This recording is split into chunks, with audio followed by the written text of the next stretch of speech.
Profit Public Spiritual Trust is founded and managed by successful corporate leaders. Inspired by the Grand Meditation Master Brahmarshi Patriji and mentored by Padma Shri D.R. Karthikeyan, Dr. S.V. Balasubramaniam and Padma Shri Dr. R.V. Ramani. We are all here to celebrate the grand functioning of Buddha CEO Foundation. 1 year of great efforts, preceded by a few years of planning for it and establishing of a full-fledged office here in Bengaluru. It is total manifestation. Whatever you think, it will happen. The foundation is operating globally with volunteers and participants across several countries. The vision of the foundation is to build leaders who are meditative, compassionate and purpose-driven for a harmonious and fulfilling life. With a mission to empower organizational leaders, entrepreneurs, and students with scientific meditation wisdom, the foundation has been carrying out 3 types of activities: teaching meditation, publishing meditation wisdom, and building global communities. Chandra and Vani, they've built up a beautiful team, Buddha CEO Foundation. In less than 3 years, they have built up very committed young masters. This 40-day meditation course, thousands have attended and benefited around the world. Thanks to Mr. Chandra Ji, the master behind the whole meditation courses. As of August 2023, 390 plus programs with 4,380 plus hours of content and positively enhanced the lives of 84,200 plus people with the breath mindfulness meditation practice. The flagship 40-day program is a free online program for leaders and employees. Spiritual scientific wisdom about meditation, physical and emotional health, relationships and manifestations are taught in this program. Other programs include 21 Day for Youth, Multi-Day Manifestation, Intensive Meditations, Saturday Masterclasses, Full Moon Night Meditations and Sunday Long Meditations. Spiritual scientific wisdom means we are energy and are all interconnected. We create our own reality. The world has abundance for all. The foundation runs 2 YouTube channels containing hundreds of testimonials, wisdom and guided meditations. It publishes a corporate meditation magazine called Buddha CEO and distributed thousands of copies to its members and several CXOs.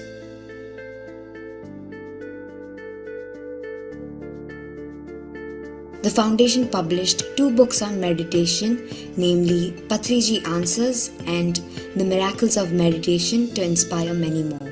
Finally, I have this in my hand, manifestation, a dream manifestation, in black and white, the concept of a Buddha CEO. It's a great job, Chandra. Buddha CEO is not just teaching meditation and also giving lot of information about meditation and how to lead the life. The foundation also created meditation courses on the online Udemy platform to support self-paced learning. Thank you, Chandra. Chandra has been connecting the glue. He brought me connected to Patriji, connected to the PSSM. You know, you and your family have been awesome in kind of changing millions of lives. I have been meditating with Buddha CEO fellow meditators for 3 years. Thank you so much, Buddha CEO team, for being with me in my spiritual journey. And Buddha CEO is that platform that enables all leaders to trickle down the empathy to the last mile. So thank you very much.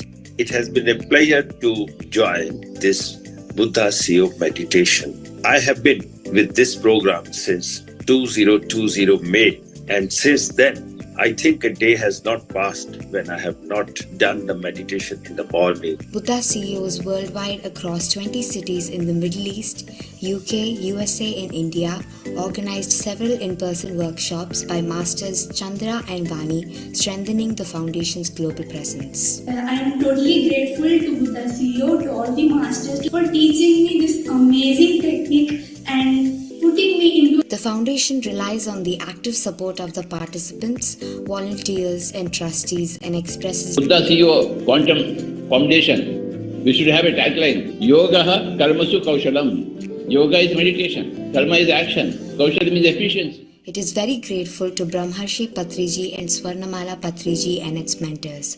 The team at Buddha CEO thanks all participants for their active support and invites everyone to join this noble mission.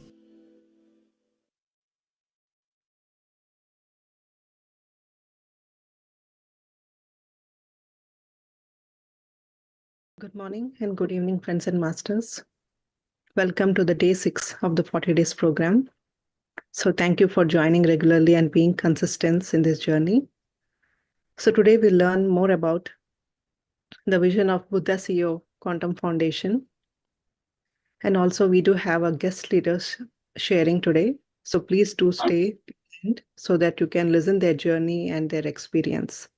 Now I hand over to our master, Chandra sir, to take over the session. Welcome, sir, and thank you. Happy morning, dear friends and masters. Wonderful afternoon, evening.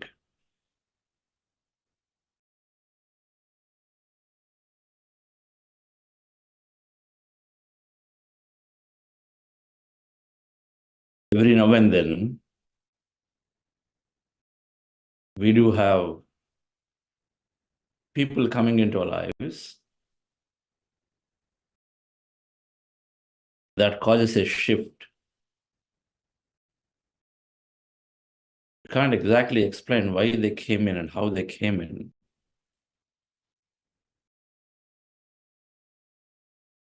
But it does happen that when there are some people coming in,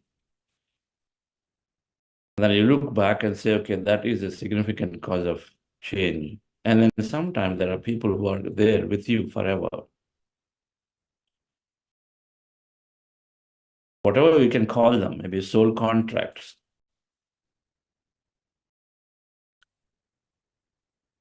Like, two founders in a company, they make a decision when they come together and say, hey, we're going to walk the journey together in this organization or in this venture.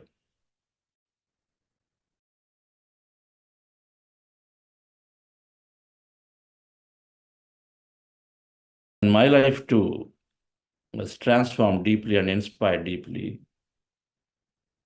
with Brahmarshi Pitamaha, who is a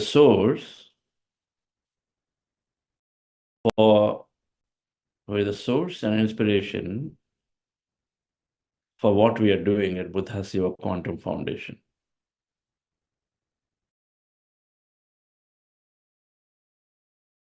My younger brother, medical doctor GK, introduced me to meditation, and it enormously gave support my initial years in just explaining, helping me understand the concepts. Life before death, or life here, and life after life. If matter is little, energy is all. 2 trillion plus galaxies, billions and billions of stars and planets, estimate to be at least having another 100 billion planets which have life on the Earth, life like Earth, estimated. But yet we only know about this planet. There's got to be something else beyond this body and material self of this planet. There's got to be something. There's energy and then matter. And so life here, life after life, there's got to be something. All of it is that in the invisible form. So we must explore, open. So many things that I've explored with Dr. GK, when I came into contact with Patriji, then I decided that this is a master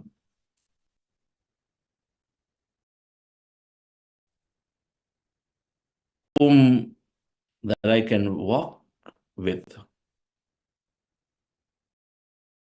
You identify masters. One, of course, you have a strong calling and say, this is it. Another, of course, is you do iteration. You start with a process method. You continue, you see how you're engaging. If you don't feel somewhere the connection, you go and then try the other one. That's fine. Iteration is the only way. In my case, it so happened that when I met him, and then after experimenting on this meditation path for a few months by myself, when I saw the values that was upholding, that everybody is a free will being, so that you have to allow freedom to be given to everyone around you to flower, to thrive. And I saw him giving that freedom of choice, freedom of everything for the people around him who was working with him voluntarily. Without rules, without regulations, but still many things are getting done. PSS movement that he founded. There's thousands of autonomous societies, hundreds of spiritual non-profit trusts promoting this meditation that we are everyday practicing called breath mindfulness meditation, whose origin is from Gautama Buddha, promoting plant-based, promoting vegetarian diet as a fundamental spiritual value.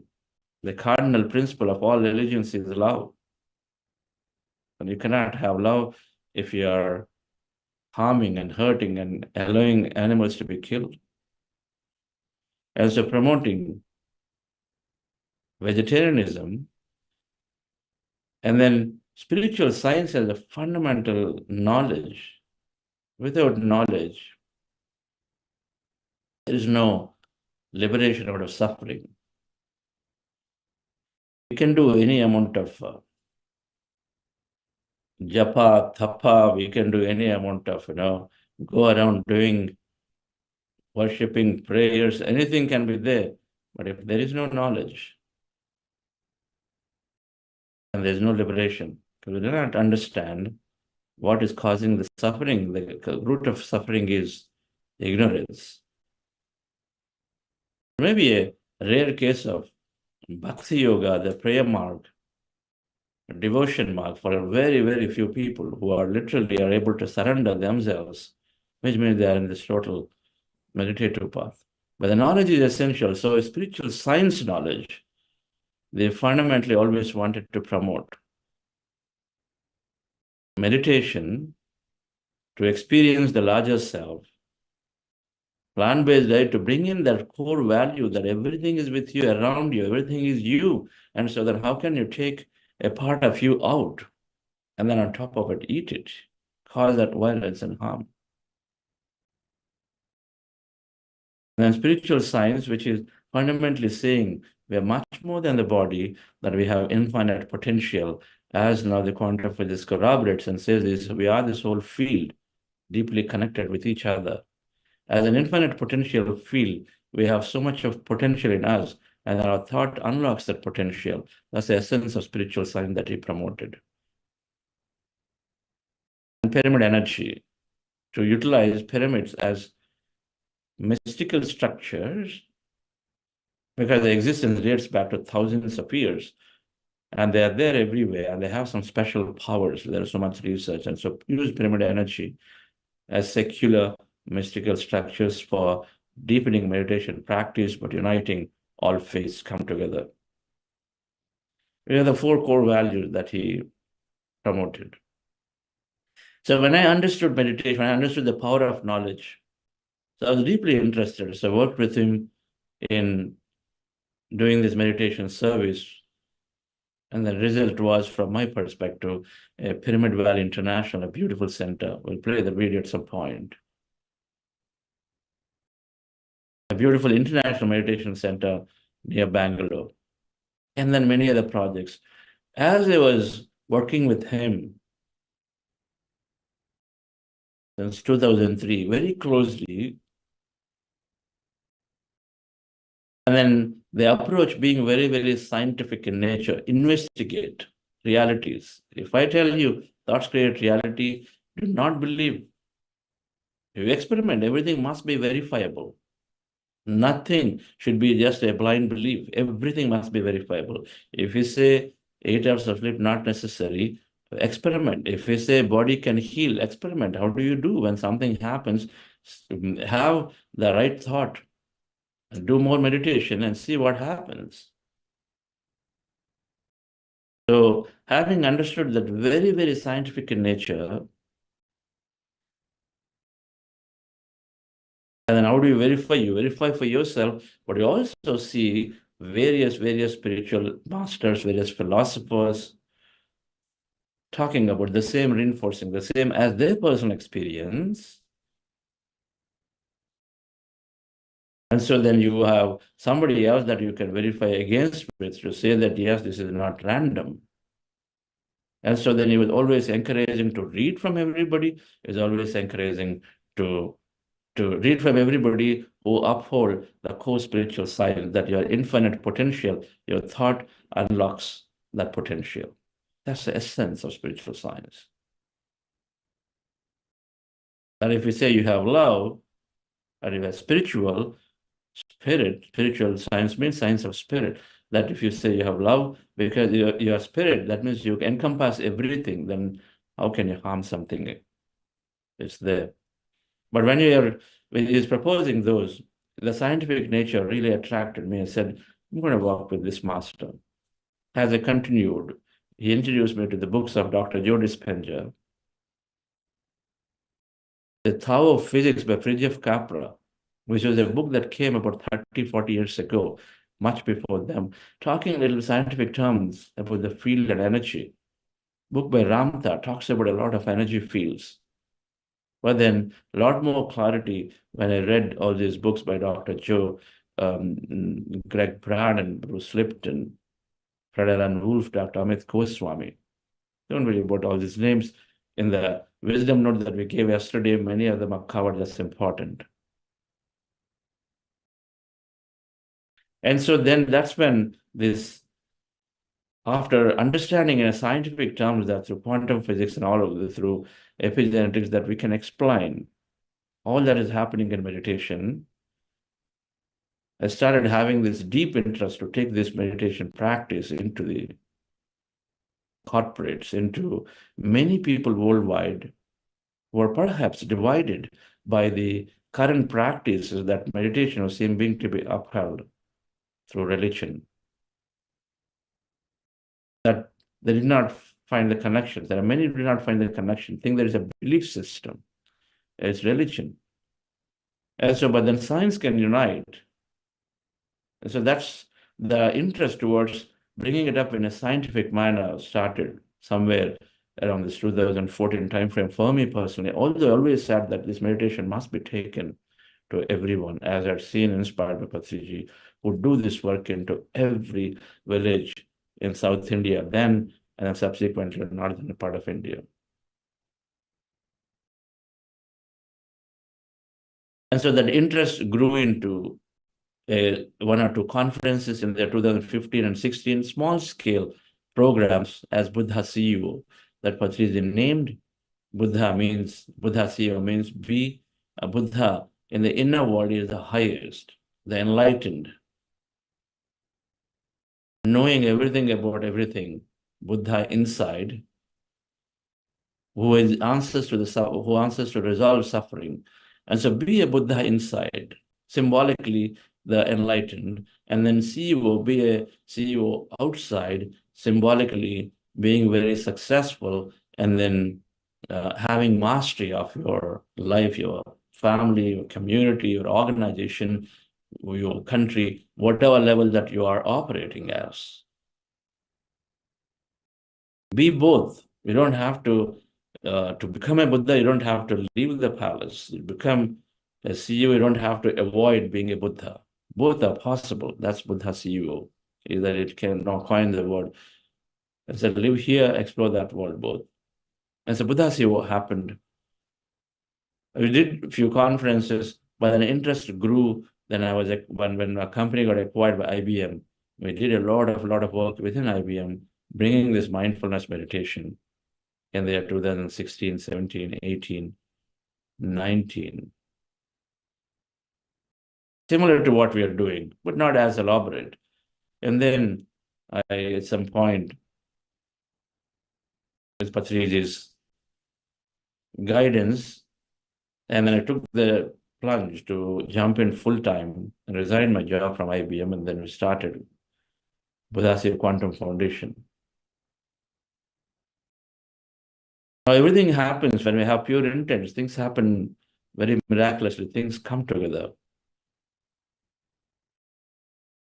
The synchronicities happen.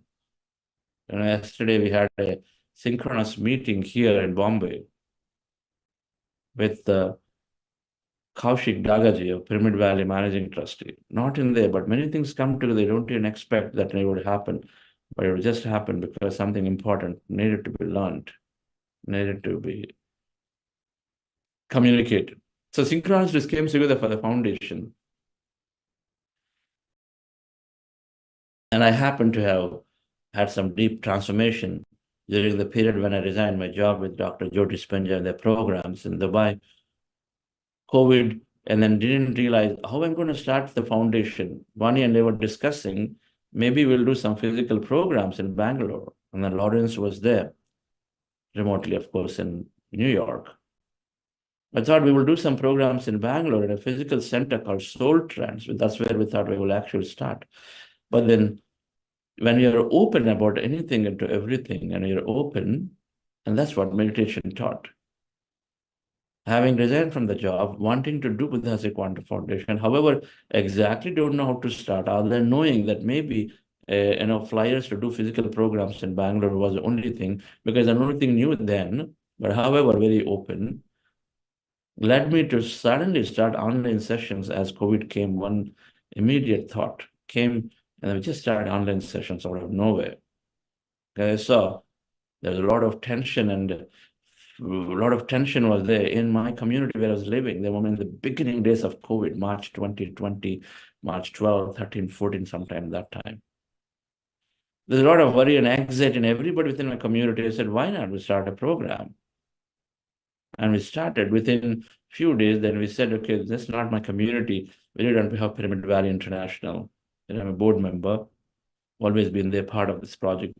And then suddenly, then one day Karthikeyan was invited. Karthikeyan sir, who has been there with Pyramid Valley. I knew him just once a year. I used to meet him as a guest that we would invite him for the functions at Valley. I would take care of Vani and I would take care of him.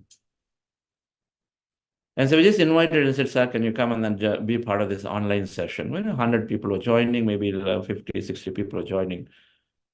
And he came in, he said many times that he liked what we are doing, little scientific understanding of meditation, the simpleness of the meditation. And so then he continued for a few more days. He just attended, and he wrote a mail to many of his associates that time in April, May 2020, talking about this.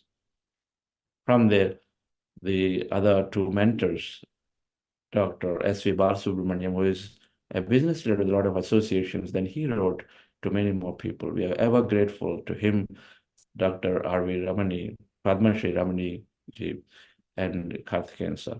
Through them, the information went to many people, and so the many came together, and we continued the work. One thing led to the other. Then we were doing these programs, 40-day program, then suddenly youth program. When you are going along, many inspiring ideas come. So we started a youth program. Then as we go along, then people wanted longer meditations. We started Akhanda Dhyana, intense meditation programs. And then I always had something deeply in me that I utilized these manifestation principles. Being focused, being open, or drawing your vision boards, and then reprogramming those limitations that we all, many have, so reprogram limiting beliefs. And then accepting and surrendering to the process and not necessarily continuing to push yourself against time. All these principles, if you apply, something that applied in realizing the dreams of goals. And so they always wanted to teach that subject. And so then 2-day and 3-day programs and 5-day programs happened, and physical online. Our goal is to take this wisdom, scientific wisdom, in as many ways as we can. So we started public programs.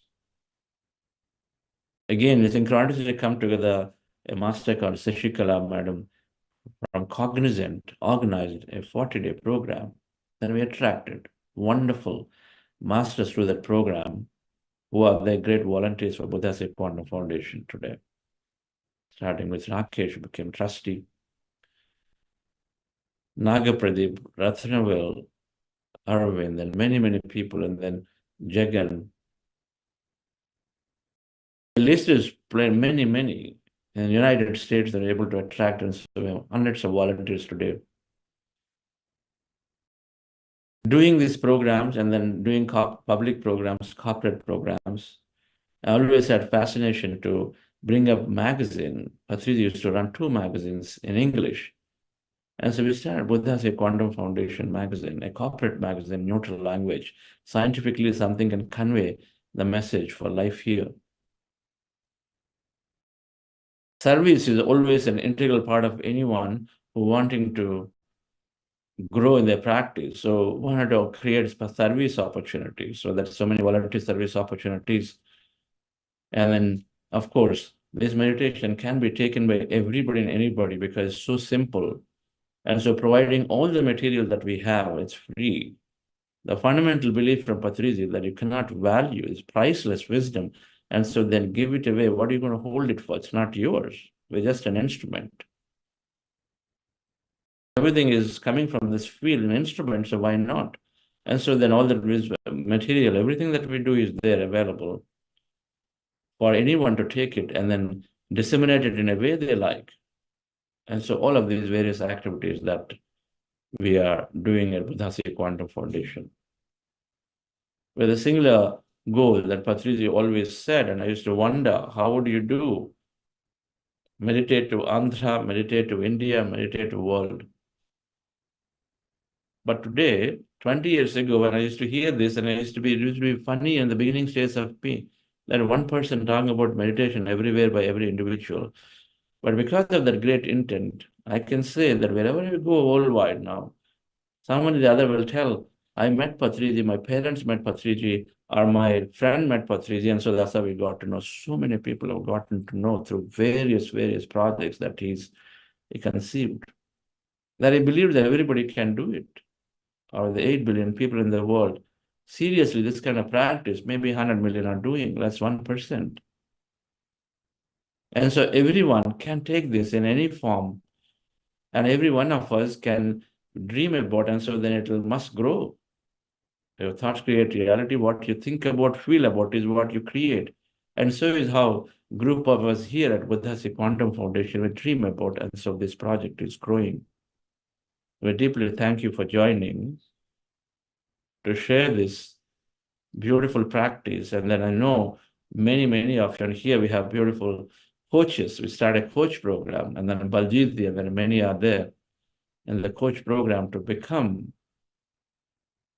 empower themselves with a lot more, so that the singular interest again to give this to as many. It's possible. Through this philosophy, we learned ABC, give ABC today. Don't wait for becoming an expert until XYZ. And so many, as soon as I took the program, are already giving this. I remember Namita Singhji, who came in, and the very first day, she said, this is the program that I would like to teach. And so within the second program, she started teaching.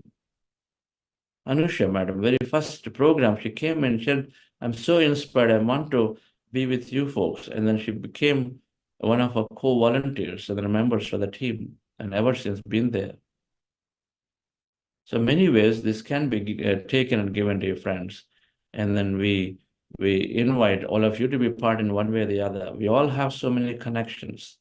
It's never too late. Today we are on the 6th day, but we can absolutely give this program to even now introduce to others. And if you saw even shoots of something that can be seen by your friend, it can be significantly different and much more true for them.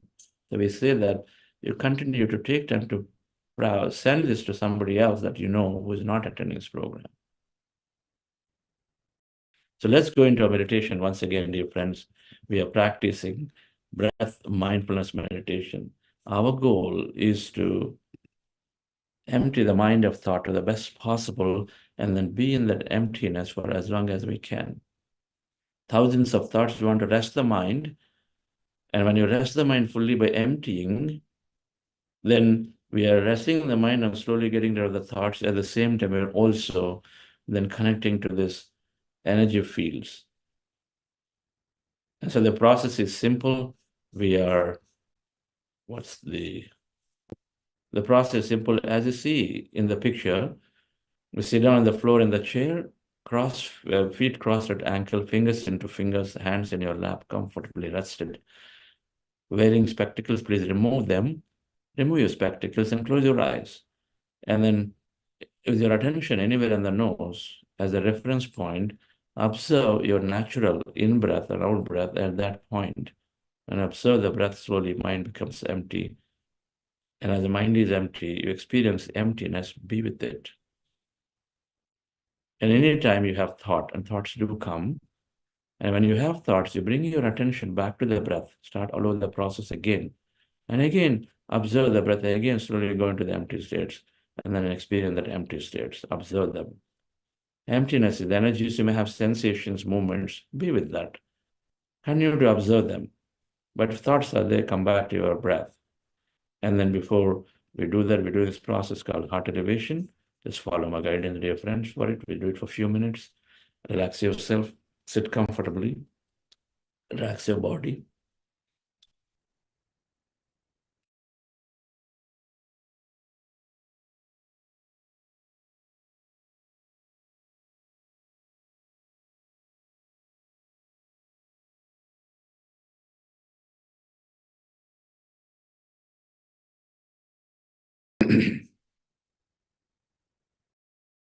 Scan your body from head to toe.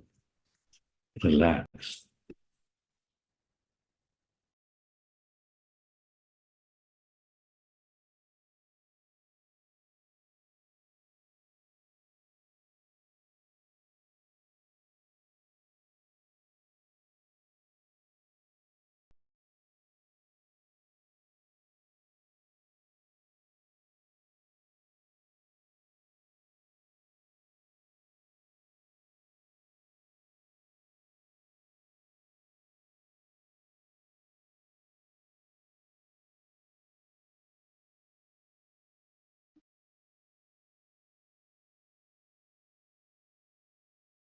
Dear friends,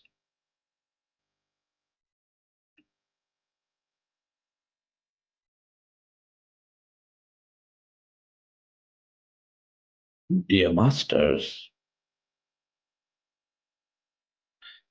with your specs removed, eyes closed, keep your hands on your chest area and rest your attention on your sacred heart. And can you feel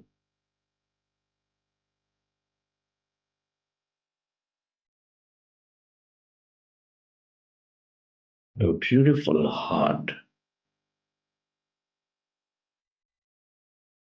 with a slow, long, relaxing breath? Feel the seat of all emotions.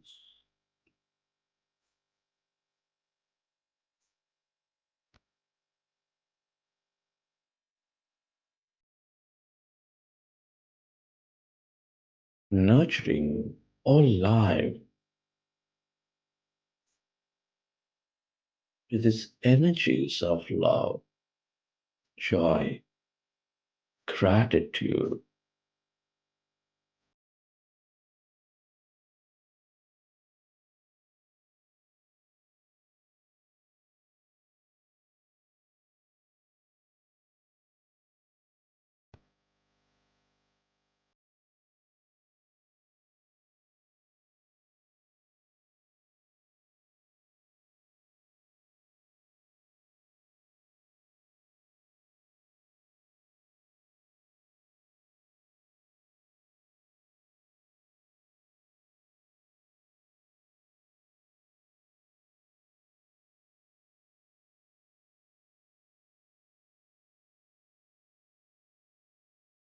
Can you recollect an experience from your past, from your present, where you felt enormous love, gratitude, compassion?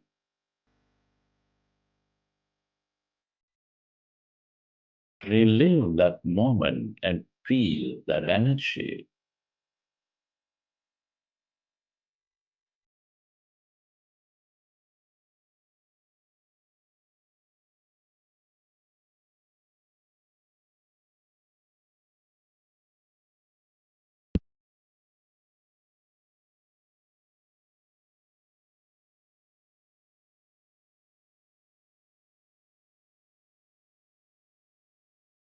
Relive that moment and feel that energy and enter yourself.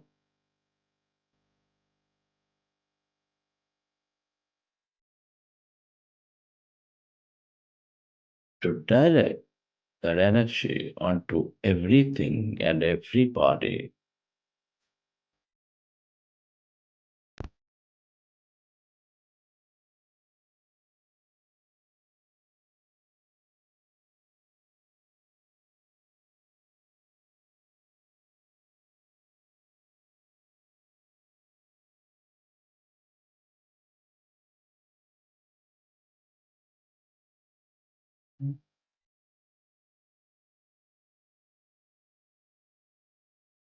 We are all deeply interconnected. Deep inside, we are specks of energy, intricately connected with each other.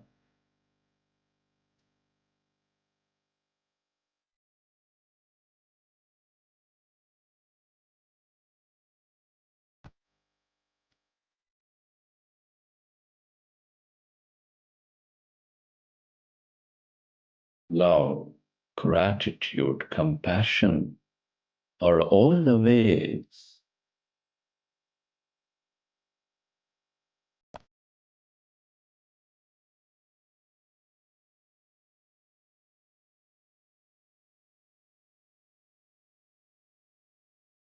to experience that connection, to become one again, to become coherent.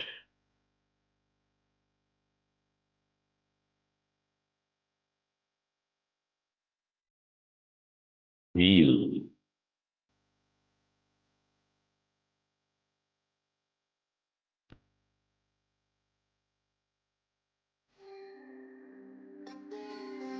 and slowly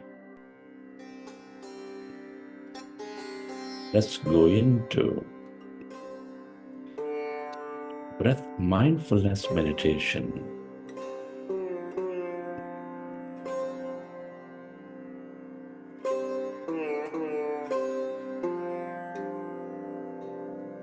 With your fingers into fingers,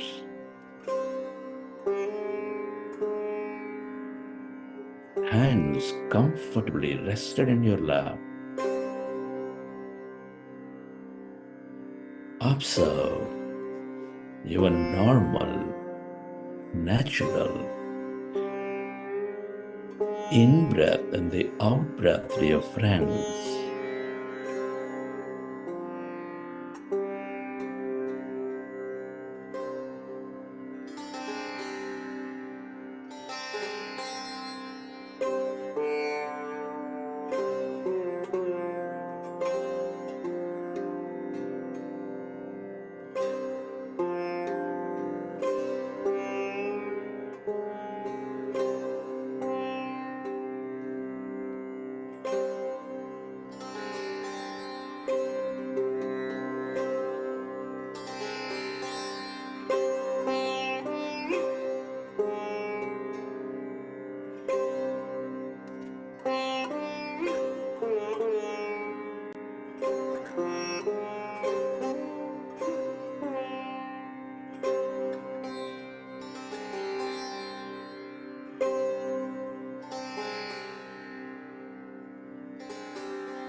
We are in a powerful group meditation.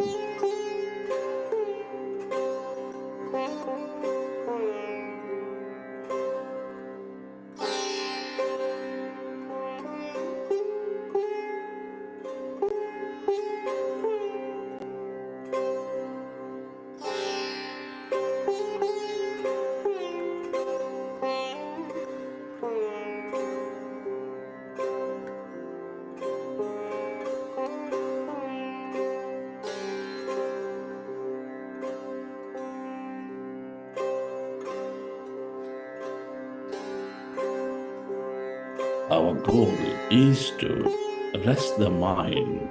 Our goal is to connect to this intelligent field of energy, the consciousness. When you observe your breath, your mind becomes empty.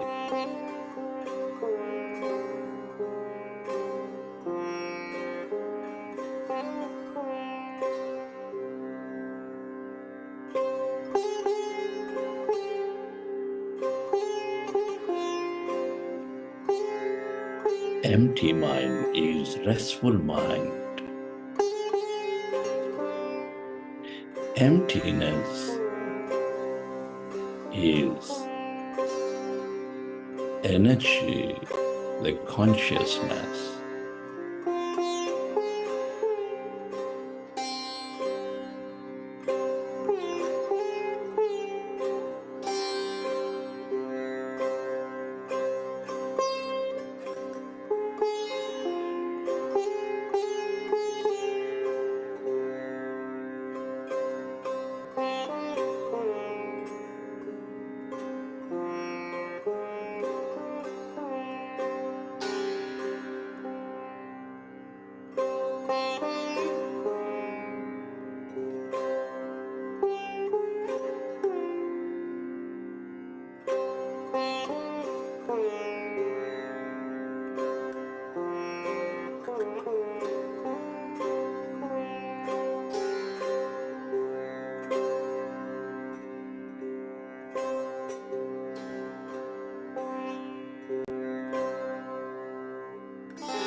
Allow yourself to experience the emptiness inside of you, all around you.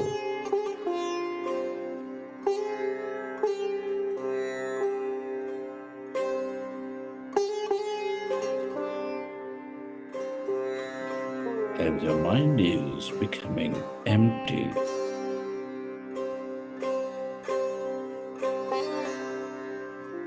you allow your body to function at its natural best.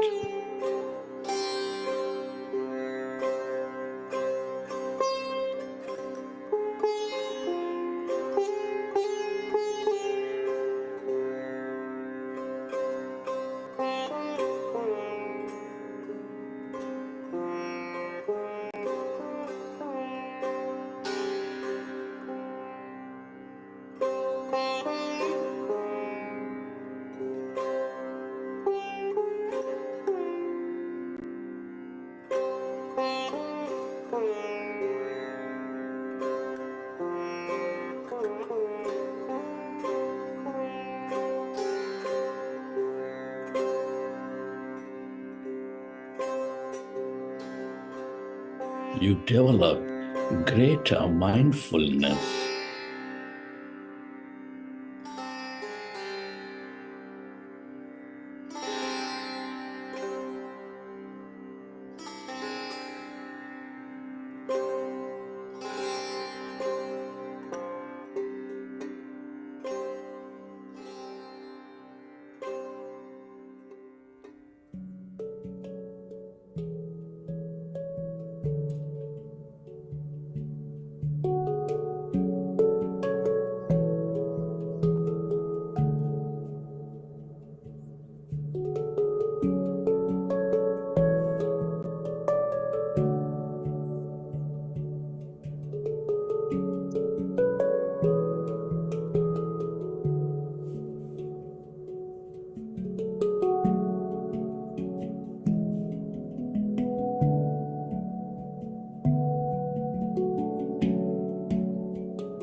Allow yourself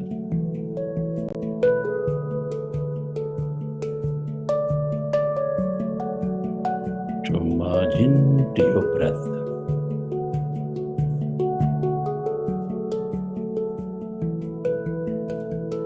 And allow yourself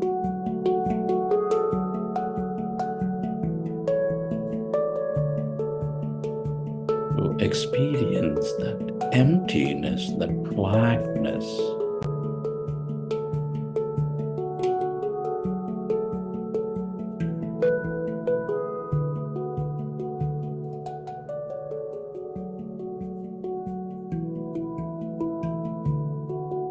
Inside of you, all around you.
It is natural to have thought. If you recognize you are thinking, go back to observing your breath and allow yourself to slowly find that emptiness.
All emptiness is energy.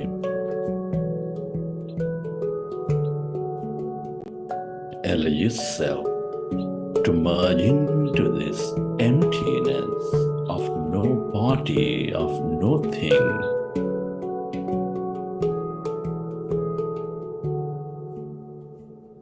This quantum field of energy.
the longer you stay aware of this emptiness, that blackness,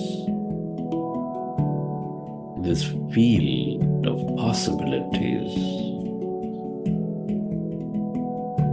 the more you become of it, the more you receive from it.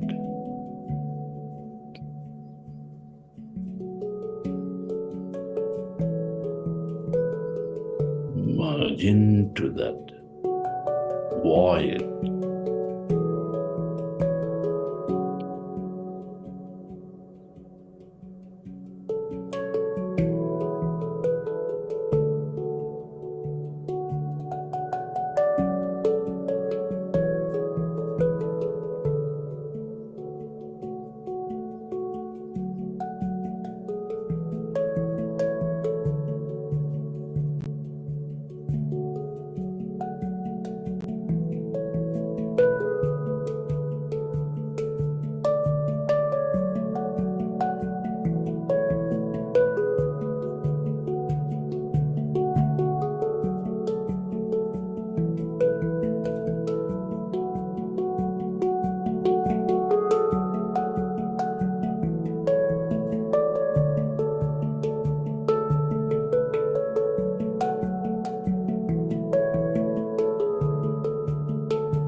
Allow yourself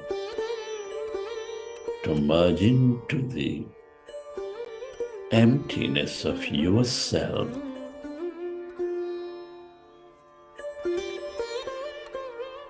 This is your greater mind.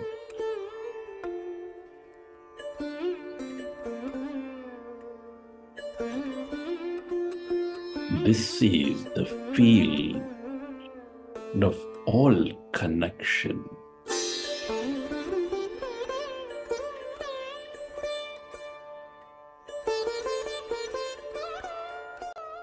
The longer you stay aware of this field,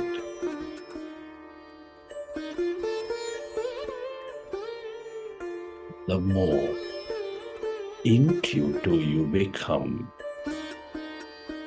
the more connected you become.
And at this time, let's express gratitude.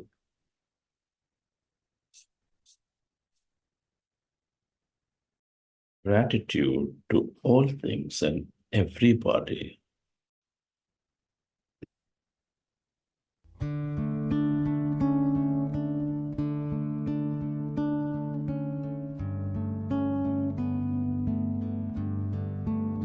Gratitude to your parents, teachers, mentors, family, friends, colleagues, relatives.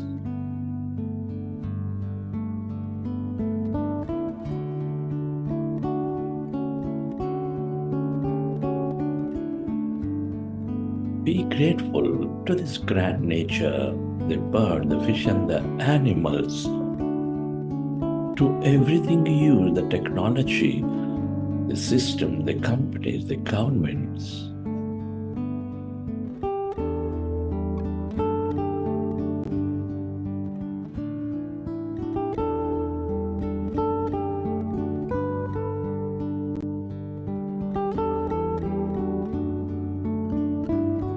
Gratitude to yourself and to this intelligent universe, the quantum field, for allowing us to experience this beautiful life. Many are not so blessed. Gratitude is the highest state of receivership.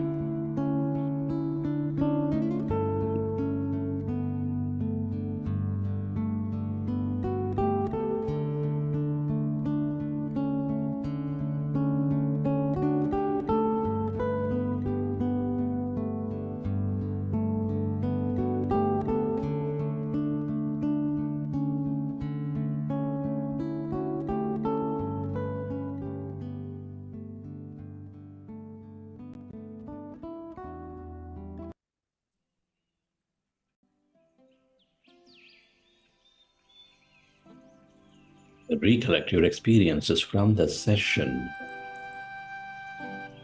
and whenever you're ready, you'll keep your hands on your eyes for 5 seconds and then may open your eyes.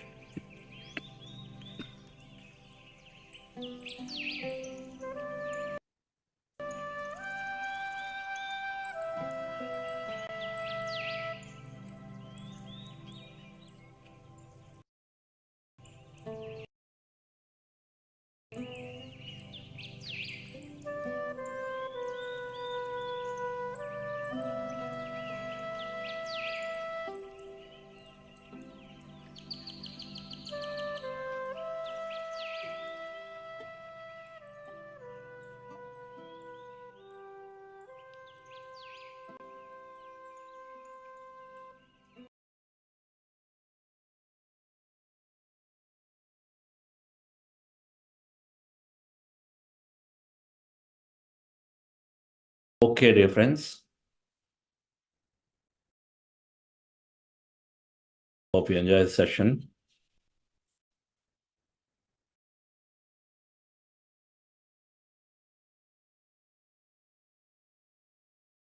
Let's invite our guest leaders to listen to them, how their practice is helping them individually in their personal lives, also organizationally, in whatever they do. Yes, Apurva? Yes, sir. So we have Rishikesh Dabade and Mahesh Srirangam, sir.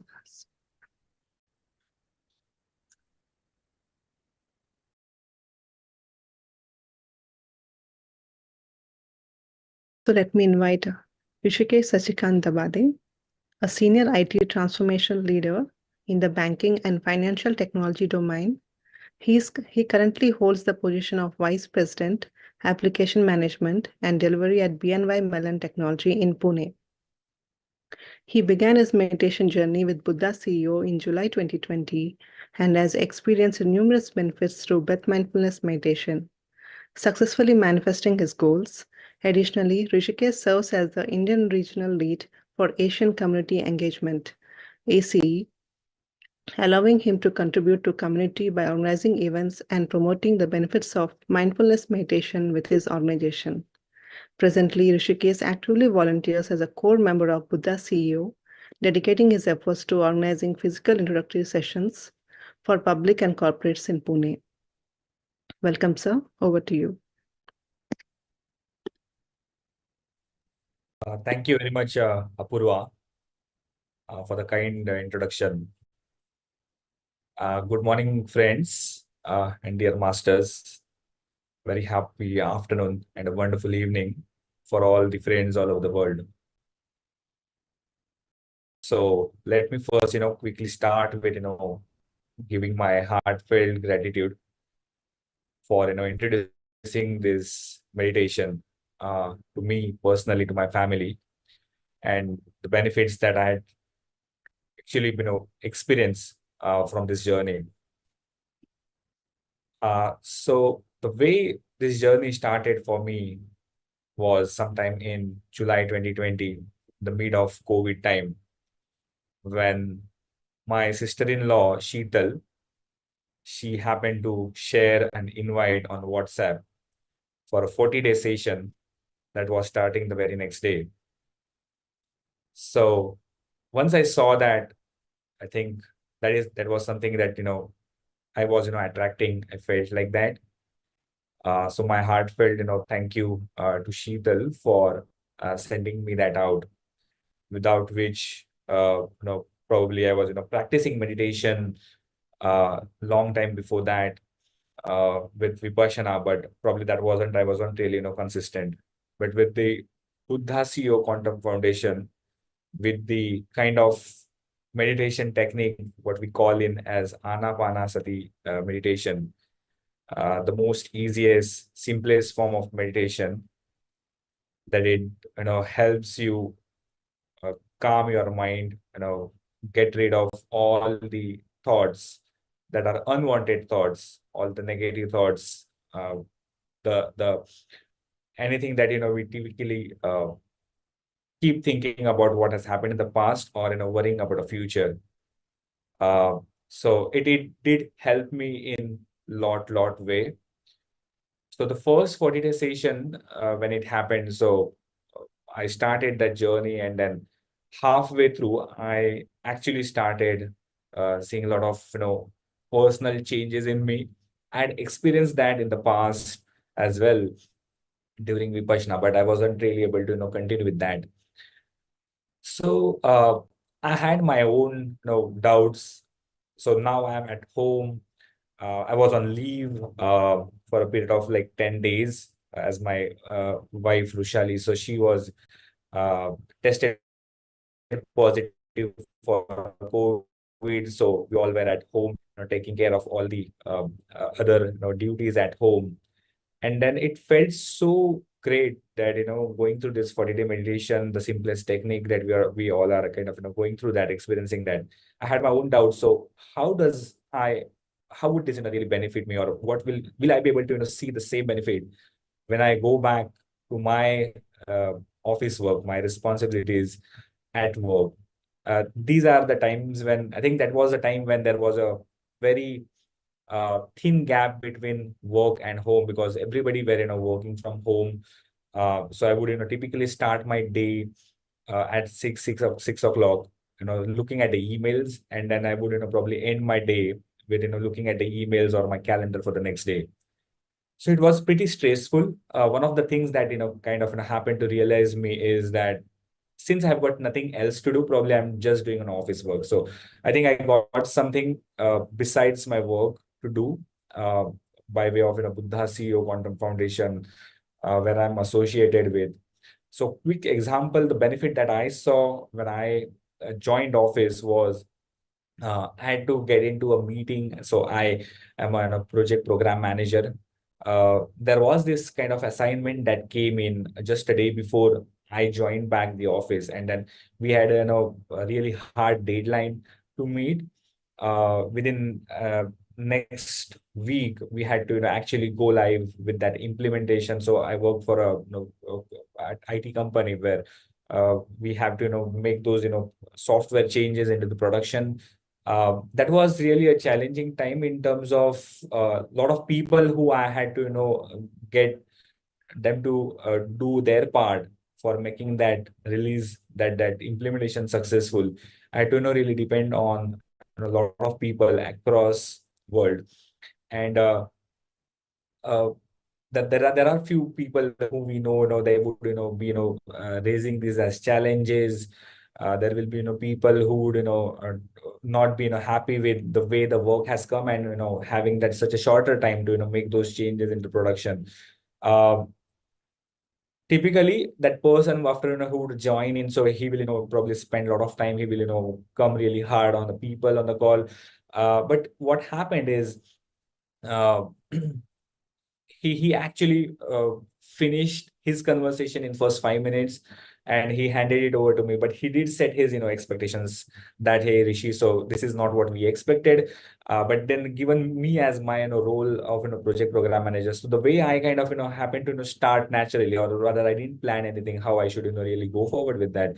But probably I just said that, okay, hey, so XYZ, so we all are in the same boat.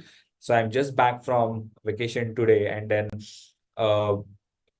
we need to take this through. I know you have few things that we need to streamline things, but we'll work across that. I know we have to do step 1, step 2, step 3. We'll continue to do that, but I need your support. So that meeting actually ended 5 minutes before the scheduled time. We had a determined plan to make that release successful by next weekend. And the immediate response that I really got back was, some of my colleagues, they actually, come back on the Teams chat that we have. Hey, Rishi, you handled it so well. Brilliant. I mean, that was one of the first kind of feedback that I got in so quickly after I went back to my office work. So tons of such examples.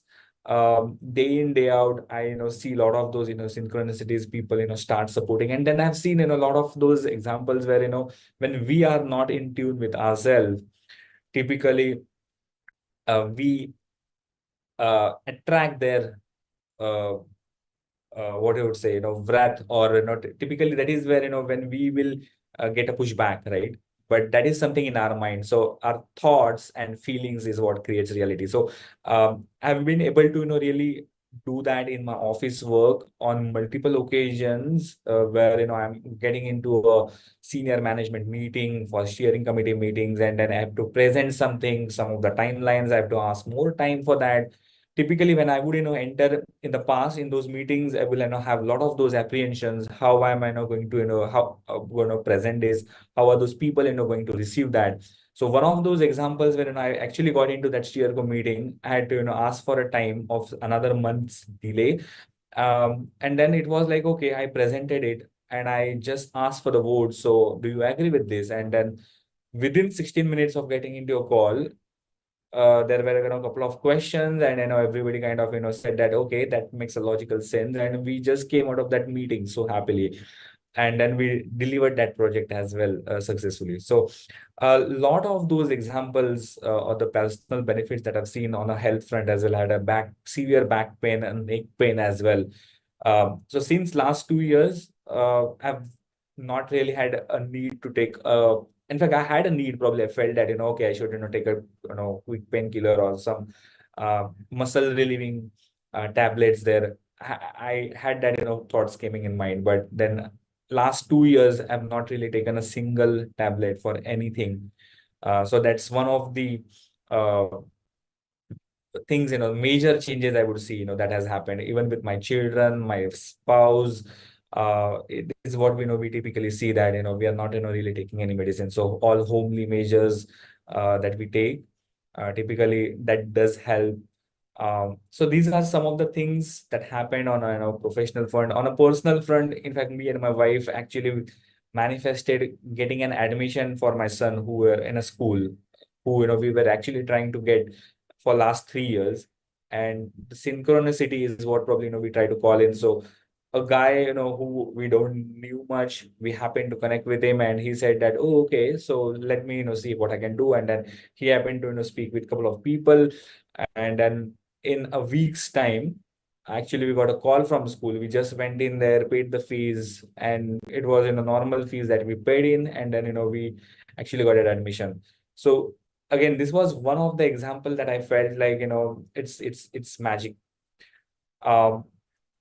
Quickly, one more. So this is something on the manifestation side that was that's something I actually experience on day in day out basis. On a manifestation course that Chandra sir runs. So I was able to actually manifest a new role with a promotion and a hike in the mid of COVID times. There were layoffs happening. There were no salary hikes. So the salary hike that I actually happened to get in was double the number that I would have ever got in last 5 or 6 years. So this is something magical, and it happens in such a quick time. So I think we have to really leave the changes that happens in life, to the universe. We have to just accept that situation. So some of those things that I kind of learn through is accept the current situation, manifest something from the state of happiness, from abundance, and the universe actually has a way of giving the abundance in far larger, better way than what we can actually imagine. So I've seen so many benefits, and with that, I actually also got to opportunity to work alongside Buddha CEO. So thank you very much for providing that opportunity as well. So as we are speaking, I actually happen to get in Mumbai. So we are in a lot of events that are happening in Mumbai. So I'm able to just experience all the learnings, talking with masters, listening to their experiences. It's amazing. So I had my fair chance of conducting the sessions in Pune. So we conducted a couple of community events that were received so well, attended by 100 plus people. Also, we did a couple of programs in my organization, Bank of New York Mellon, for spreading meditation. So that was attended by 400 plus people, and then there was such a ask that they wanted to do this program quite often. So we did another follow-up program as well. And there are a lot of people who still are connected with meditation. They do come back and call that okay, and this is what benefit that I'm seeing, and get to see that a lot of experiences that they share, what are the changes that they have seen in their life. So I happen to get all these benefits. So with that, I will say that urge you all as well to get hooked to this meditation, practice, commit yourself for next 40 days, see the benefits for yourself, and then continue practicing that. There are some changes that keeps happening, so you will see that transformation happening in you all. I'd like to again thanks Chandra sir, Vani ma'am, all the masters here. Each day I kind of learn from all of you with all your experiences. So with that, I'll take a quick pause, and if there are any questions from anyone, I will be happy to take that. Thank you, Rishikesh.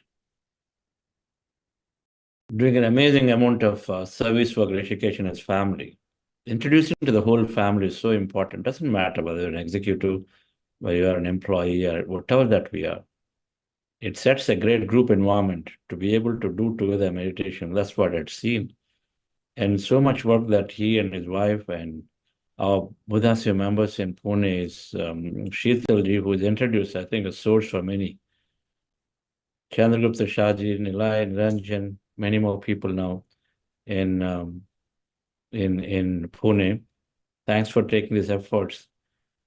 And India, Bombay, 4 days.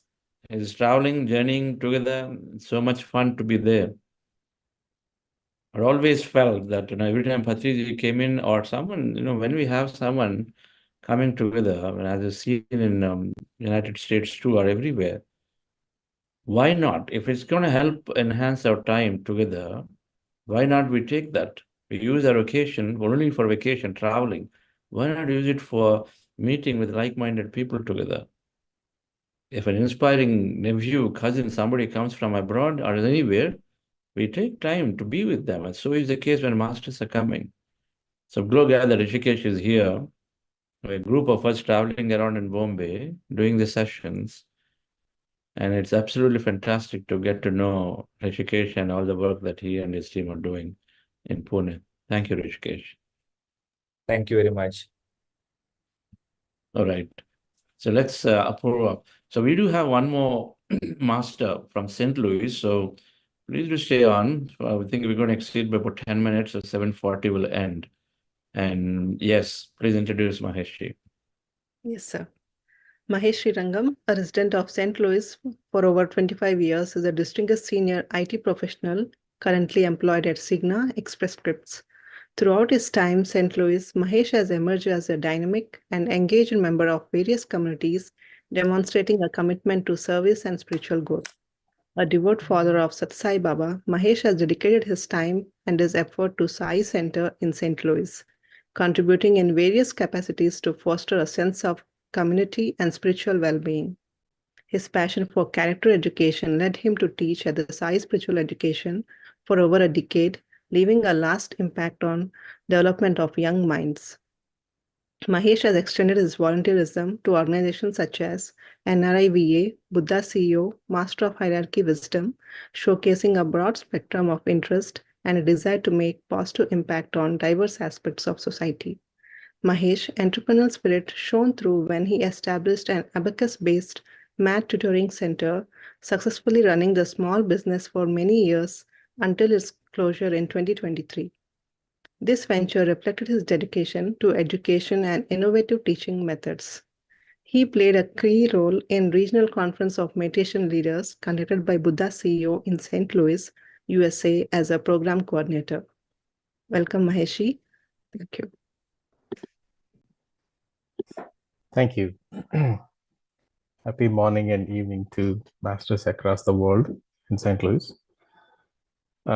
Very grateful to Chandra sir for giving this opportunity to speak. Apurva, thank you very much for the introduction. I've been practicing Buddha CEO meditation for the last 2 years. Before that, with the Satyasai Center, we were doing the Jyoti meditation every Sunday for about 20 minutes or 30 minutes. That's how my journey came into the meditation.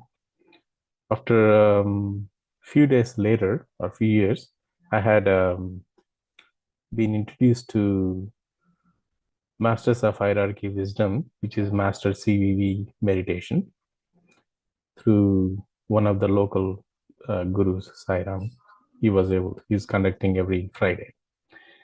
So, but this is going on, and thanks to Ramesh Keti, when Chandra sir came to St. Louis, he introduced me to Chandra sir, and the power of Chandra sir attracted me, and I've been following the 40-day meditations and consistently throughout the last 2+ years. That's how I got into the meditation. So what I feel is the transformation before and after, right? So I do know that meditation exists. We do know, we have a lot of things. We know that, oh, that's Bhagavad Gita exists. We have all these Puranas, and we know those. But have we taken time to learn those and implement them and utilize them in our lives?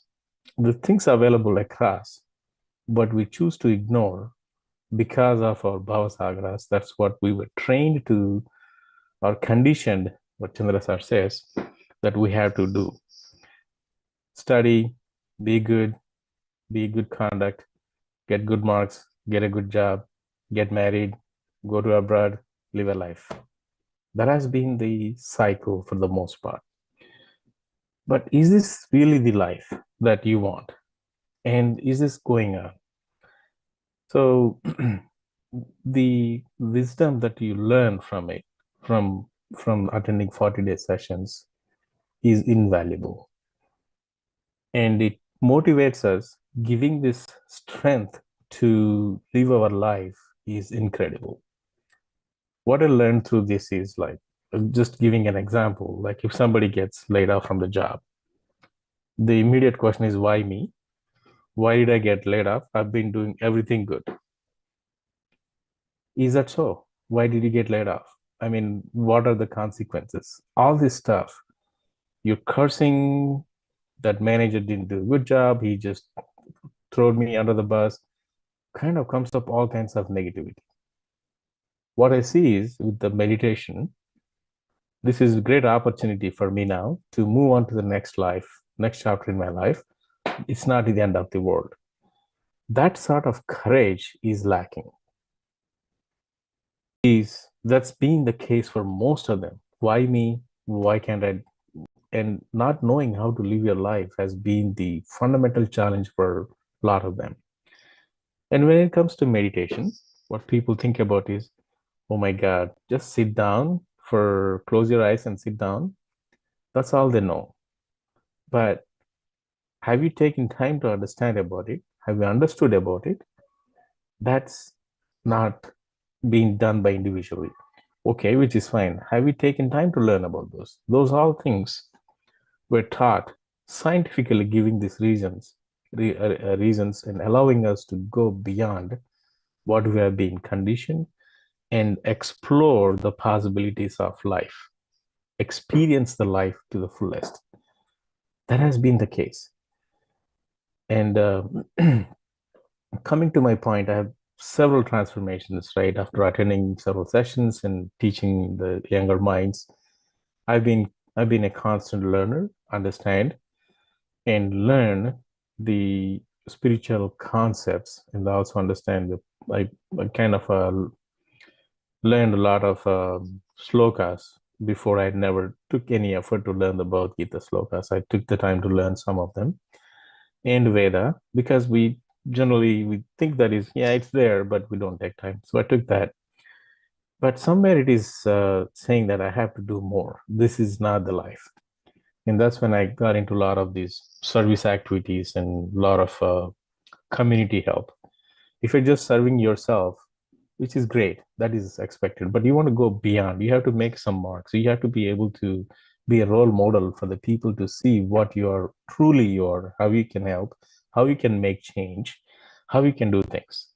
Those are all the things that have shaped me more after attending Buddha's ego sessions. Every time I listen to the sir, I learn something every time. I mean, thank you so much, sir, for giving this wisdom talk. I don't take it easy or simple enough, but I take it to my heart and I try to apply them. The biggest change is reading the books. I started one with Zero Limits from Joe Vitale. That has given some insights into it, but after learning a lot of the books from you and understanding them, has given even more the profound strength to live life and pave the life for others, not just for you. And I've been, with the last 2 years, my creativity has been changed. I'm not afraid to do anything. And coming to the job, I was like, okay, give me this task, I'll finish it, no matter what, we'll take care of it. That's what it was. But after this transformation and the strength that I'm talking about, given me the courage to go and talk to the VPs of the company, said, hey, we have an idea and we struggle a lot of these places and everybody spends so much time to do this. If you quantify all of that, it comes to X million dollars. How about we build a product that gives this and does this? And they actually trusted me and gave me that opportunity. I'm proud to say in the last 2 years, there has been a lot of jobs losing people right across with the economy going down. I was able to give about 8 jobs plus 2 more coming, so 10 jobs. I've been constantly helping the company, not just for myself, but also to the company and the community by providing these opportunities. This would have not happened if I have not been practicing the meditation regularly. And coming to the RCML, which has been an incredible journey, we were able to accomplish that with a good team effort with everybody's, with their inherent capabilities. And I think it was very successful that we have done. And I really take pride in it too. And currently I'm reading the few books, actually multiple of them. One of them is the Abundance Project. I have been reading a little bit here and there. And also Celestine Prophecy. And the book that I recently finished is 7 Energy Leaderships, 7 Habits of the Energy Leaderships. All these books connect us to something that is inherently that we are connected to the oneness of the energy. The Celestine Prophecy talks about all about the energy, and the energy leadership talks about how you need to think and act when you're faced with the situations, not at the job, but also here, and how you'll become a good leader. I recommend to who are aspiring to be the true leaders and helping others and motivating other people to work along with your side and be happy with you to work, not just because they got a job they had to work, but you have to be able to motivate them to do and work with you. So things like that. I've been constantly mentoring a lot of people to do meditation. Chandra sir, I had to admire you one more thing based on the meditation fact. I have asked my mom to do the meditation for last few years, and finally she got into the Telugu one that was available. She's finished the 40 days. So I asked mom, how do you feel it? What is the difference between now and then? Her immediate reaction was, before when I get up and I follow through this meditation, I feel very energetic. Before I was irritated, I was not happy, something that happened, or somebody's not there on time. All that stuff is gone. She feels energetic. She's loving that, having that meditation, and is like very happy to continue to do that process. So my key takeaway factors for me is like consistent meditation has helped me to maintain good relations with your spouse, with your family, with children, and in the community. And then the other important factor is no grudges, no judgment. It is very hard to keep up, but if you do that, you're not carrying anything. You feel your heart very light. And then the abundance. The abundance is there, but we always think from the lack perspective. So you need to think about your abundant. Constantly saying that, you will be actually achieved there. I think with that, I would like to conclude my talk for today. I think I can give it back to Chandra sir and Apura. Thank you, Maheshi. Sure. Talking about, taking that extra initiative, yes. Rather than just doing the job or trying to play it safe, taking that initiative to go and then actually mustering the courage to take the initiative, number one, and then go there and then get it done. And then as a proudly contributing to the business and then contributing to the people around, because innovation, not only just growing the company, but it's also making people deeply satisfied. You're doing the same routine work, you do it differently. So you feel that fulfillment, satisfaction is there. So many ways that you are contributing. This is one single most thing. Meditation develops such an enormous service mindset that we don't even think where we are doing, but we want to do it everywhere that we are. And we're so grateful to the people and to the organization. So there cannot be any better process that is so beneficial to the organizations if the leadership, no matter what it is, even a technical leader can readily introduce it to his team members. It doesn't have to be some senior management saying that, okay, now, they don't listen, so I don't do. You got 2 people with you, and then you're working with them. You're not probably the manager for them, but you just are working with them as a team member. bring them into your room and say, let's meditate. And suddenly the cooperation increases, suddenly your innovation value increases. So thank you for doing amazing, amazing service with us, you were too. You know, the technical master, he's got so much AV technology, so much enthusiasm for process, procedures, that I'm sure organizations like Buddha Seva benefit a lot with your absolute service commitment. Their work ethics in no matter what you do, you're there, and once you commit, you commit. You know, those are so important. We take our word seriously, not somebody else, not for the sake of somebody. Thank you, Mahesh Garu. So, dear friends, you heard these masters. Can you put Rishikesh on the thing? So, the Rishikesh there, so can you add him to the screen? So, you heard these masters who are contributing to not only to themselves by default, right? Introducing the organizations, or of course, Rishikesh, and introduce the communities. That's what St. Louis team, when he said RCML, Regional Conference of Meditation Leaders, we're talking about that we organize so beautifully. Mahesh, Ramesh, and Sonal, all of them together, Venu, all of them together amazingly there. Now we're talking about another regional conference in Pune, that we have this master here who is likely, along with the rest of the team there, they will do, but they're ready to do. They're ready to do. We have to take time. We take time and to meet people. And so if you make time when you are, not only do our meditation at home, but take time, and masters are coming, when somebody, it doesn't matter, it's me, or any Buddhas who's coming to their town, if you take time to go and meet them, host them, and then learn from them, share your perspective. And so that's how we increase our we inspiration quotient to do more. In the end, for what? For deep satisfaction. So thank you so much, Rishikesh. Thank you, Mahesh Garu. And then, dear friends, we'll meet again tomorrow, Sunday, is a long meditation.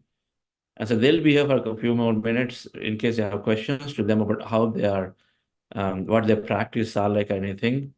But those of you plan time only till now. So thank you, and have a wonderful rest of the day and the weekend. But Sundays, we do long meditation. Whatever we're doing, we introduce a Sama process, something very deep. People have told us all the time when they do Sunday meditations. And so do join for more deeper experience tomorrow. Thank you all. Have a wonderful day. Yes, Apurva, I know that we have, please go ahead, Saturday masterclass. Yes. So friends, every Saturday we have the masterclass. So today, 5:30 p.m. IST, we have a masterclass by Vinita Agarwal ma'am. The topic is A Million Thoughts. So please do join and gain the wisdom shared by the ma'am. And also we do have a 21 days program starting from May 13th, online 21 days youth program for graduating students. So please do share with any students you know and encourage them to join the sessions. So thank you. Thank you, sir. Thank you. So we'll take questions after a short 20-second break. Thank you.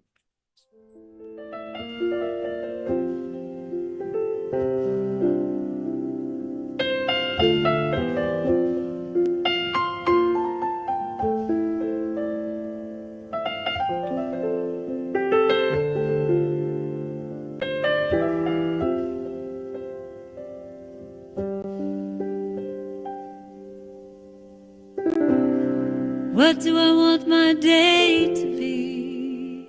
I choose. What do I want to feel today? I choose. What do I want to be today? I choose. I choose, I choose, I choose.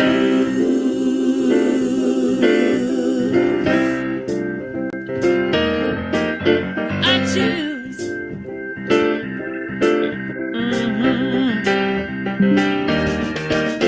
Today. Yes. Yes, Apurva.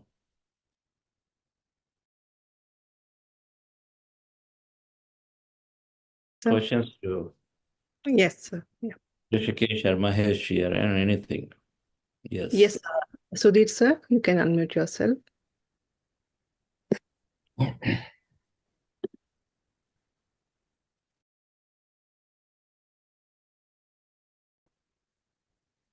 Hello, am I audible? Yes, sir. Am I audible? Yes. My question is to Mr. Mahesh. Mahesh, we have been following up the Jyoti Dhyan from last couple of decades. Although I am deeply associated with the sadhana and satsang, seva and satsang, but I never worked upon personal sadhana. I did try art of living. I did try Jyoti Dhyan also. I was not successful. I was little successful in art of living, but I found that a little strenuous, although I did it for a couple of years, almost 8 to 9 years. But finally, when I landed up in this organization, Buddha CEO, I found the meditation which Chandra sir is teaching is quite effective. There are experiences of levitation, there are experiences of losing body consciousness. I am able to conclude after this is my fourth course, which I am repeating, fourth time I am repeating. I am able to find out with personal experience that I am not the body.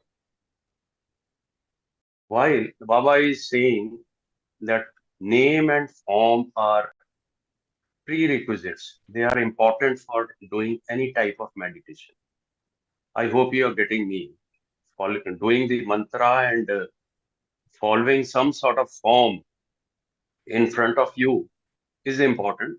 But in Buddha CEO format, we are neither concentrating on any mantra nor on any form. Yep. And it is very successful. I would like to know your opinion about these two types of meditations. So my take is all the meditations lead to the same path, how you do it. Meaning, if I give you a simple example, if to arrive at 10, 1 plus 9 will give you, 2 plus 8 will give you, 5 plus 5, 3 plus 7. So these are all different paths to get there. Initially, to condition our mind, it takes some time. We need to have that entry to it is there, it happens, it works. We need to have that belief. So it takes time to build that the trust for yourself to say this is going to happen. So until you have that belief and faith, no matter what meditation you do, it's not going to be successful. But what happens with Anapanasati or Buddha CEO is the consistency that we are committing, and Chandra sir is committing to do these programs, that the initial barrier is removed. Because you probably did first 40, then that barrier is removed. Now all the questions that you have were also answered, because either you're participating it here, or you're learning through the books, or listening to the wisdom talk, or some through experiences. So all this culminates, gives you an effective way for you to go to the next level. And that's where this program has been quite effective and helpful. Hope that helps. Okay, perfect. This is what I wanted to listen. Thank you. Sure. Thank you, Sudhirji. Great to be hearing from you. I think we all are prepared in various processes, because everything is a different form of experience, and then we prepared through various processes from one state of experience to the another. And eventually we land a procedure and method, and then which is taking us, everything is taking us closer to the truth. First it was body, then we say body, no, mind, oh, mind, just about thought, no, I need to have right thought, intellect, no. Then I go further and say I'm beyond intellect, I am this. And so then all of that are the different levels of experience that are there. And then so we are preparing ourselves to get to recognize. In order to go to and say, I am this formless, nameless entity, then we need to eliminate everything else by experiencing, I guess. This is how the whole thing is set up. And to eliminate everything else, we are experiencing, but then we feel something else is still missing. And so that's how coming to the soul state. So wonderful to hear. Where are you from, Sudhirji? I'm from Chandigarh. I retired as a director from Rickson within India only. I was looking after 4 states as the operations head. Wonderful. I'm from Telecom. Thank you. Were you there in GCML that we did in Delhi? Global conference in April. I was not well. Yes. Must join in the next version that we will do sometime in April next year. Sure, we'll stay connected. Sure. Okay. Thank you, sir. We have Sanjay, sir. Can you please unmute yourself? Namaste, sir, and all beautiful souls here. Sir, I have 3 to 4 questions. Hope I don't forget.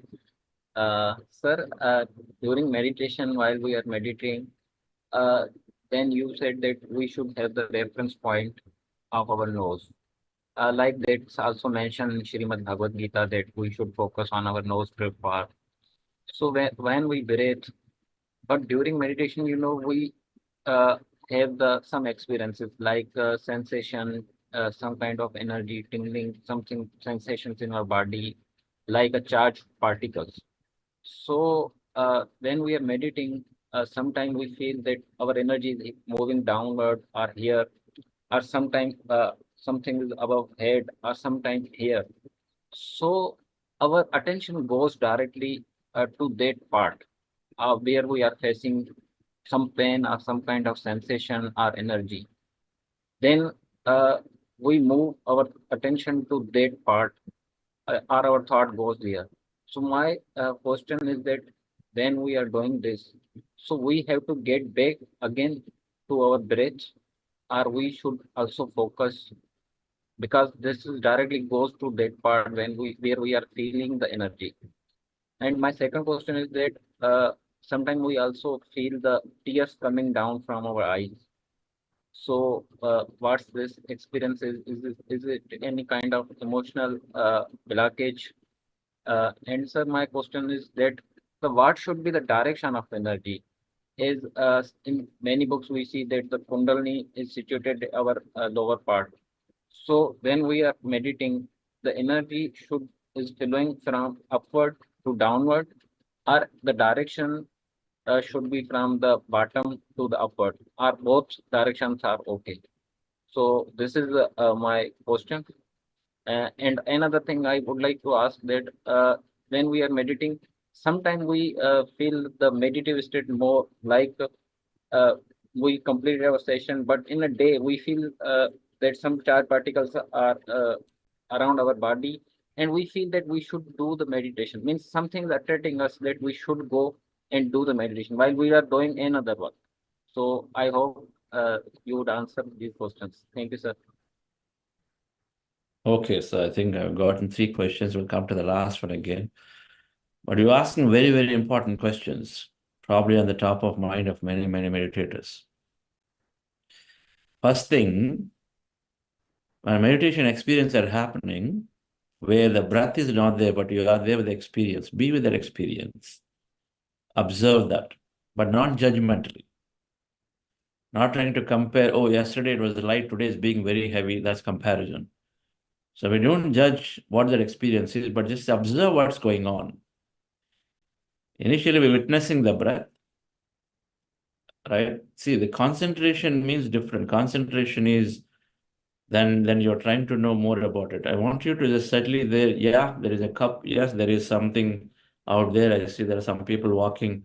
That's all it is. Concentration means a cup is hot, the fuming, it must be 100 degrees centigrade, or now this person is so and so, all that. So just simply observe whatever is happening. Okay. Observation was concentration. I want you to observe when you are meditating and suddenly you see some kind of sensation happening anywhere. Witness it, observe it without judgment, comparing with anything of the past or future, right? And so then as you observe and observe, and you will perhaps at the time end of the meditation, you remember, and then if it is something of specific value to you, feel like, okay, there is something I've really, really seen here.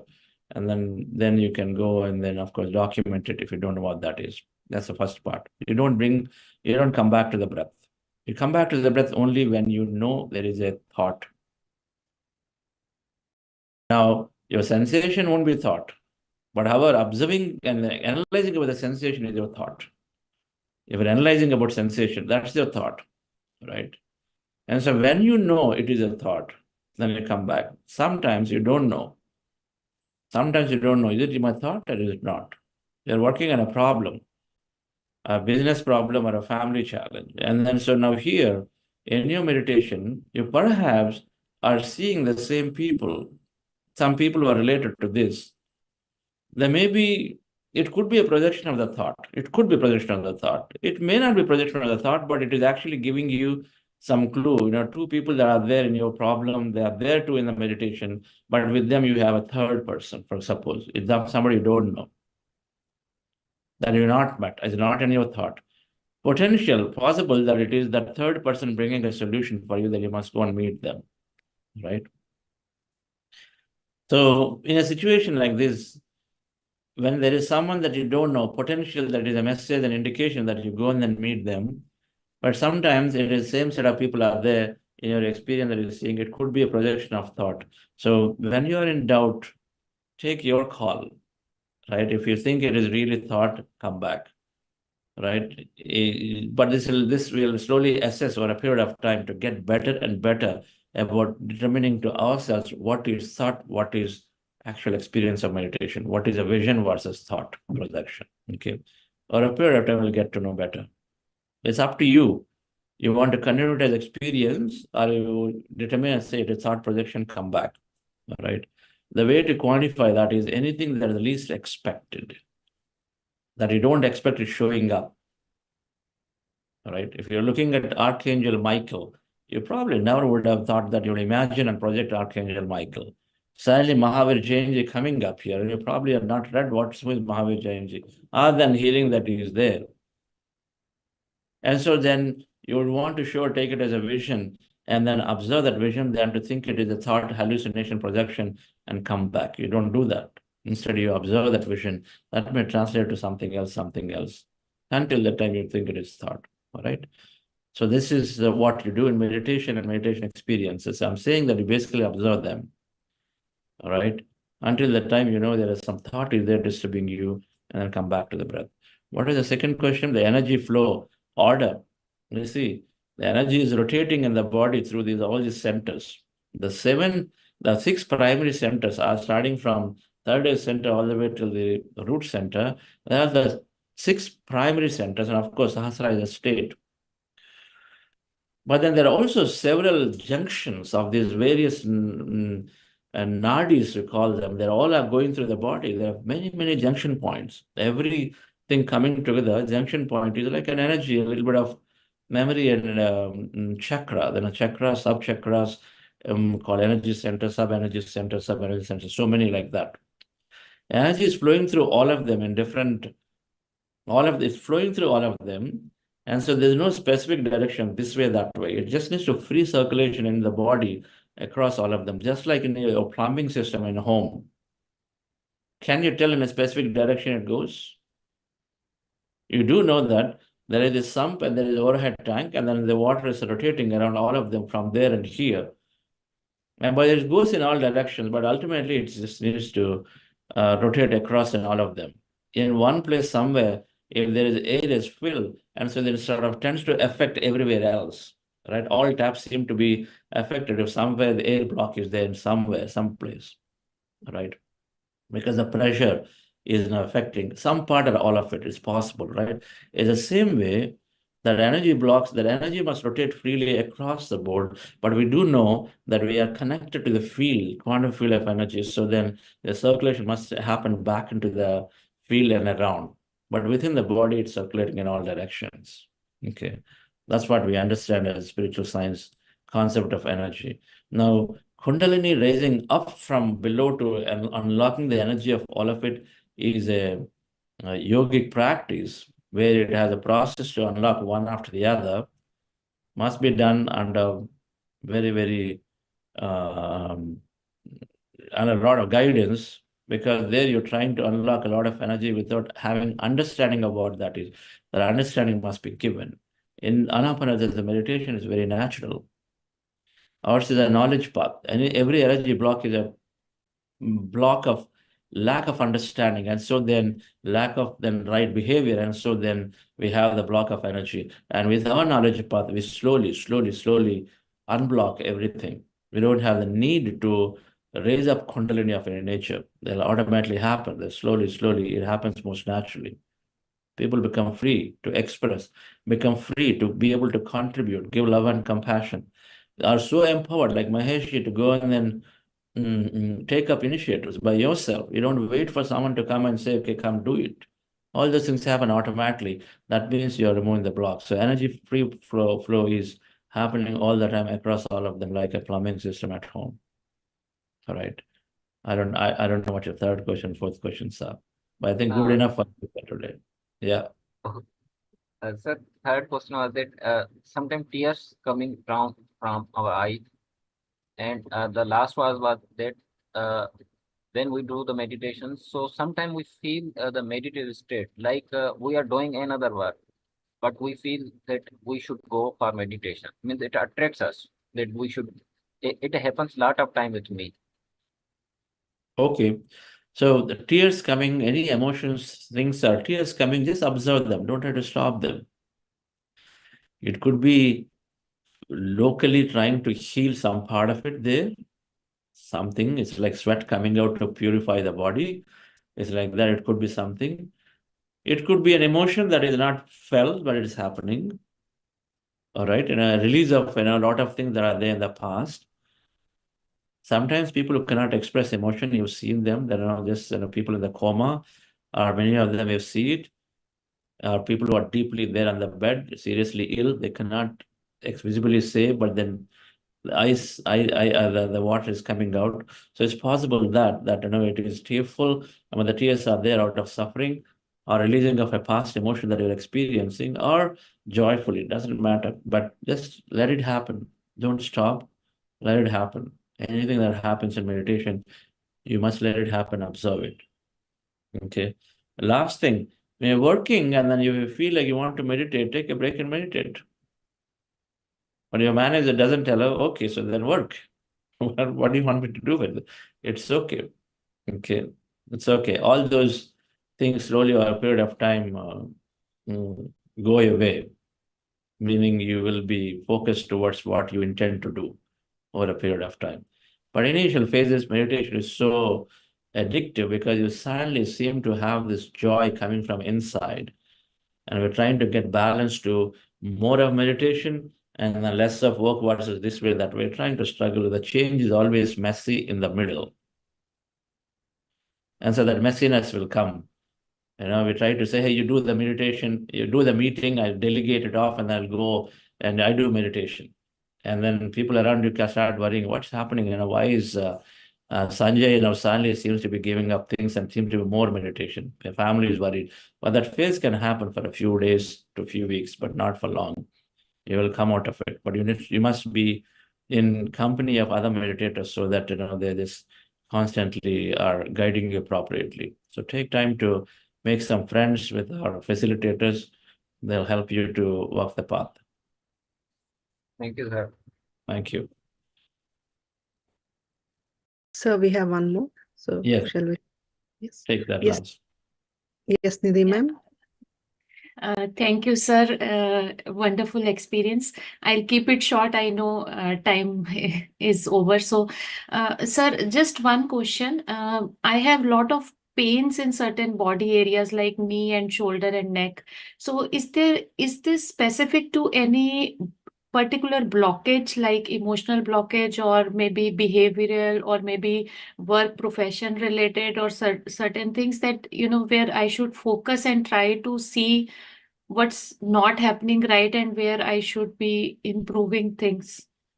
Just now said, madam, that in a plumbing system, home plumbing system, you know that if air is trapped in one place, then it is affecting many other places, right? So just because the effect is there, somewhere else you may be having a pain, but doesn't mean that the problem is there. The problem could be anywhere else too, right? Showing up as water not coming in the tap here doesn't mean that the problem is here, it's somewhere else also in the old plumbing system. So we can't really tell that way that where is the problem. There is a block somewhere. And so, but in meditation, when you experience these pains, that means that there is some healing happening. Okay, there is healing happening. There is energy flowing. First, there is energy flowing, and so energy clears, right? Energy clears the block temporarily. But then as energy clears the blocks, it sort of supports us towards better health and so better being, better interest to practice more. But this is where we have to go and apply and then learn maximum knowledge. And then always remember that in this practice, then I believe that the intelligence is orchestrating events so beautifully that what is needed for us at each of us at every moment is coming that day through the right wisdom that is coming in. We just pay attention to what we hear that day and see how to internalize it. Okay. What is necessary now is always coming in the way appropriately, that is being orchestrated so beautifully. So do not necessarily have to go this or go that, because you can't really tell. But instead, what's coming, we learn. The energy is coming to clear, so it supports us greatly. With more interest, we go. So a lot of people come into the beginning of meditation, a lot of healing happens pretty quickly, right? And so they think, oh, my healing has happened, so they simply stop meditating.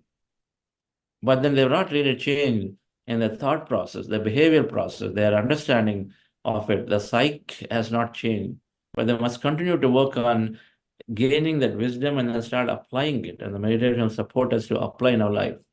Sometimes we are finding it difficult to apply because we still are holding on to old belief, right? We have a deep interest to go meditate, but then we have the belief that, no, if I don't do this, that worship thing that I do every day morning, and then either my people at home are not going to approve me, or probably the God is going to be unhappy. Either way, we are operating out of trying to please or out of fear. But deep inside, something is telling us that, hey, use that time for meditation. We don't change. We suppress many things like that. We don't, but we must master the courage. The more we are gaining through meditation, the strength to intuitively getting some calls, then we must master the courage to implement it. So then our psyche is changing. We are internalizing it, and so then, of course, the problems will disappear permanently, right? And so don't have to analyze. While it is possible that having a block here, there means it is possible that there is a specific area of challenge are there. But if you want to know something like that, I would suggest you read books by Anodia Judith. The best place to start is the energy centers in the body, and then each one that is controlling certain element of behavior. And so then the problems may come in case the energy centers are blocked. And so reading right books on chakra wisdom, energy centers, and then by Anodia Judith is an amazing master. Most certainly has done a lot of great work in documenting in simple language. Okay. And so Anodia Judith, Wheels of Life, and then there's one more book. I think these are some good, something to do with Eastern wisdom from something like that is another book. These two books will help to read to familiarize yourself on if there are blocks here, then what kind of challenges that may lead towards in the physical health or otherwise, and then how you can help to overcome them. Our simple answer by default is wisdom. It's through wisdom that you overcome all of them. And so that's what we believe in, and we'll continue to do it. There's no other special process necessary. Okay. Yeah. And so just wanted to thank you. I have never felt this peaceful the way I have been feeling for last 6 months when I started doing, following Buddha CEO meditation process. So thank you. Wonderful. Thank you, Nidhi. Thank you all, dear friends. Thank you, Hrishikesh ji, and then thank you, Mahesh ji, so for sharing and taking this time. So we will see you all again tomorrow. It's always great to have Buddha CEOs coming back and sharing. And yes, so we are here, Bombay, doing class after class. I can't be more grateful to the entire team here, starting with Rita Desaji and Kanchan, Hrishikesh, Sudhir, Monica ji, and Rita ji. So many of them are together and then organize multiple sessions. I'm thoroughly enjoying. Okay. This is good stuff. So we have many more in the weekend. And so we'll see you also. Thank you. See you tomorrow. Thank you, sir. Today, I choose to be grateful, grateful. Today, I choose to be grateful, so grateful. Today, I choose to be grateful, grateful. Today, I choose to be happy, so happy. Today, I choose to be happy, happy.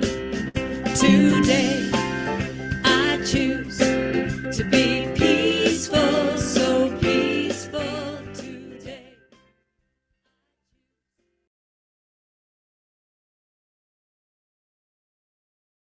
Thank you, friends. See you all tomorrow at the same time, 6